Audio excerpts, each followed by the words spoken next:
രാഹുൽ ഗാന്ധിയുടെ ബസ്സിനെ ചെലവഴിച്ചത് പൊതുപണമല്ല എന്ന് പറയുന്നു AIC general secretary KC Venugopal.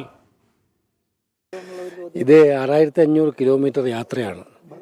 ഇതിനകത്ത് 5000-6000 പേർക്ക് ഇരിക്കാവുന്നൊരു പബ്ലിക് സിസ്റ്റം ഉണ്ട്. അവിടെ പ്രസംഗിക്കാൻ വെച്ചതാണ്. MP രാജേഷിനെ അറിയാം രാഹുൽ ഗാന്ധിയെ. അദ്ദേഹം ഒന്ന് നോക്കട്ടെ ഈ ലിഫ്റ്റ്. ഇത് സാധാരണക്കാരൻ്റെ ഖജനാവിൽ നിന്നുള്ള പൈസ എടുത്തിട്ടുണ്ടാക്കുന്നതല്ല ഇത്. മനസ്സിലായല്ലോ. പിന്നെ ഞങ്ങൾ ഈ പറയുന്നത് ഇത് ആഡംബരമാണെന്ന് ഏതെങ്കിലും ഒരാൾ വന്ന് പറയട്ടെ. ആ ബസ് ബാലിശമായ കാര്യങ്ങളാണെന്ന് മാത്രമല്ല, അവർക്കിപ്പം വിരോധം രാഹുൽ ഗാന്ധിയോടാണല്ലോ, മോഡിയോടല്ലല്ലോ.